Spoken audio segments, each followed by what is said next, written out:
嗨，大家好，很高兴又回到了我的频道，我是 CJ。今天的影片主题是化石巨鲸卖币1.3美元的以太币，10年翻3500倍。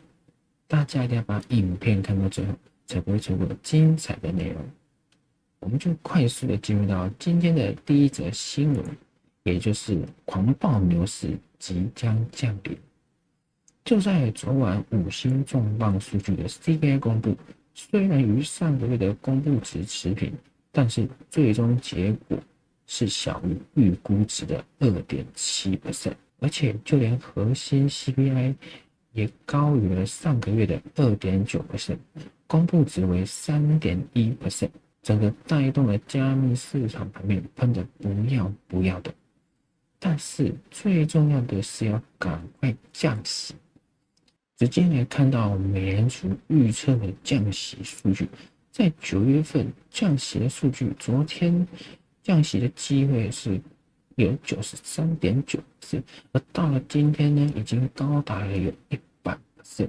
接下来我们看到剩下的2次的降息机会，在10月29号呢，也是呢高达了68.4%的降息机会。接下来12月10号。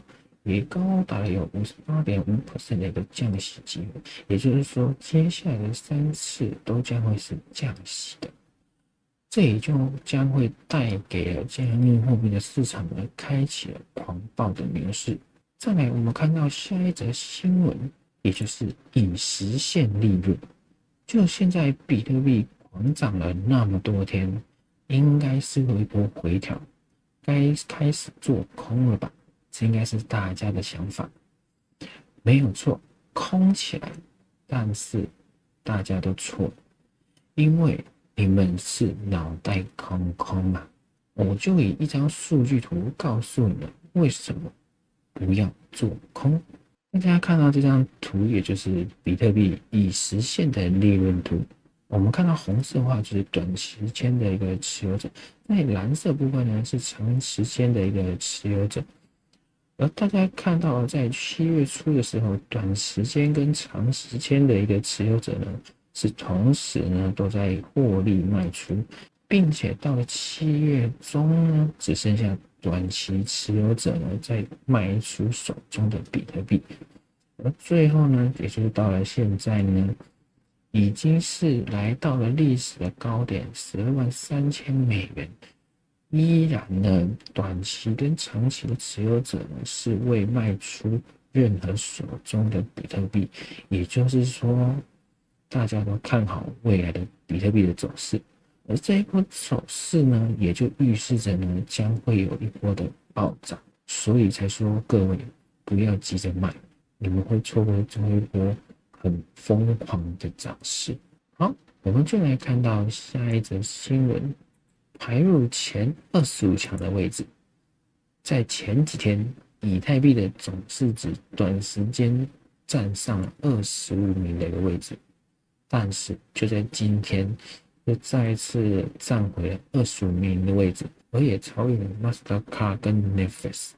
而目前的总市值呢，是来到了571亿美元，离历史的高点不到4%。这么亢奋人心的事，是不是该好好庆祝？没有错，就是今天的最后一个重点，也是今天的新闻焦点：巨鲸抛售。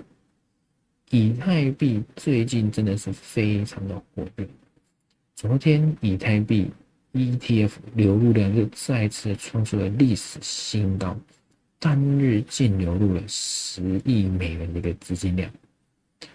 但是就在今天，以太币的爸爸，也就是以太坊基金会相关的钱包卖出了以太币，而且还觉得卖出一次不过瘾，还卖了第2次，总共贩售了2795枚的以太币，而获利的金额高达了1271亿美元。不止这样，还有更夸张的。也就是 OG 级的巨鲸， OG 级的巨金呢，在最近4个月卖出2万多颗的以太币，而光在这个月就已经卖出了5125颗的以太币，这还算小的。在过去4个月，也就是从4月到7月，已经累计了14639颗的以太币，在4到6个月已经累计卖出了14639颗的以太币。